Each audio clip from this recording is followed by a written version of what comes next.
ఇక వివరాల్లోకి వెళ్తే ముస్లింల సంక్షేమమే తెలుగుదేశం పార్టీ ధ్యేయమని కాకినాడ సిటీ ఎమ్మెల్యే వనమాడి కొండబాబు పేర్కొన్నారు. కాకినాడ రామకృష్ణారావుపేట కొత్తూరులో గల మదీనా మసీదులో ఏర్పాటు చేసిన ఇఫ్తార్ విందు కార్యక్రమంలో సిటీ ఎమ్మెల్యే వనమాడి కొండబాబు పాల్గొన్నారు.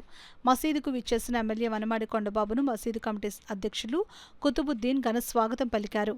ఈ సందర్భంగా సిటీ ఎమ్మెల్యే వనమాడి కొండబాబు మాట్లాడుతూ ముస్లింల సంక్షేమానికి కూటమి ప్రభుత్వం కట్టుబడి ఉందని అన్నారు. గతంలో టీడీపీ ప్రభుత్వం హయాంలో మసీదుల నిర్మాణానికి నిధులను కేటాయించడం జరిగిందని, ఇమాం మౌజన్లకు గౌరవ వేతనాలను అందించడం జరిగిందని ఎమ్మెల్యే వనమాడి కొండబాబు పేర్కొన్నారు. అల్లా ఆశీస్సులు అందరిపైన ఉండాలని ఈ సందర్భంగా ఆయన ఆకాంక్షించారు. ఈ కార్యక్రమంలో కమిటీ సభ్యులు ఎస్కే అహ్మద్ దౌలా, రఫీవుద్దీన్, ఎండి అలీషా, బాబ్జీ, షహజాన్, అబ్దుల్ గలీబ్, కౌసర్, హుస్సేన్, ఎండి Faisal, ward incharge రిక్కా Lakshmi, TDP minority cell నగర అధ్యక్షులు రహీం, నాయకులు జిలానీ, తాజుద్దీన్, గౌస్ మొహద్దీన్, నవాబ్, సయ్యద్, అన్సారీ తదితరులు పాల్గొన్నారు. ఈరోజు ముస్లిం సోదరులందరూ కూడా రంజాన్ శుభాకాంక్షలు తెలియజేసుకుంటూ ఈరోజు చాలా సంతోషంగా ఉందండి, ఆనందంగా ఉంది. ఎందుకంటే ఒక ఎమ్మెల్యే అయిన తర్వాత అభివృద్ధి పథకంలో ముందుకు తీసుకెళ్తూ అన్ని వర్గాల ప్రజలకి న్యాయం చేసేవాడి తెలుగుదేశం ప్రభుత్వం అధికారులు ఉన్నప్పుడు, నేను శాసనసభ్యులు ఉన్నప్పుడు అన్ని మతాలకి కుల మత భేదాలు అందరికీ న్యాయం చేశాను.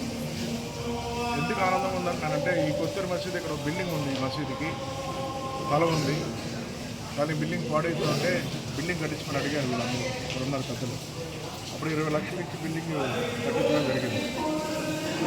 ఈరోజు జరిగిన ఎలా ఉంది బిల్డింగ్ అంటే దాని మీద 20,000 అద్దె వస్తుందండి, దాని మీద మెయింటెనెన్స్ అంతా కూడా మసీదుకి చేస్తున్నామని చెప్పారు.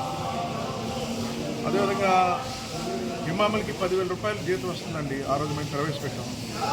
మౌజానికి 5,000. ఇవన్నీ కూడా గతంలో ఏ ప్రభుత్వాలు చేయలేదు. తెలుగుదేశం ప్రభుత్వం అధికారంలో వచ్చిన తర్వాత అందరికీ న్యాయం చేయాలని ఆలోచన, అన్ని మతాలను గౌరవించాలని ఆలోచనలో ఆ రోజు జీతాలు కూడా పెట్టడం జరిగింది, ఇప్పటికీ ఇస్తున్నారు. ఆ విధంగా కాకినాడ మసీదులు ఎన్నో అభివృద్ధి చేస్తాం. అదేవిధంగా ఇమాములకి మౌజానికి జీతాలు ఇచ్చాం. మత సామరస్యాన్ని కాపాడిందండి తెలుగుదేశం ప్రభుత్వం అధికారంలో ఉన్న మత సామరస్యాన్ని కాపాడుకుంటూ వచ్చింది. ఇప్పుడు కాపాడుతూ భవిష్యత్తు కాపాడుతూ సందర్భంగా తెలియజేసుకుంటూ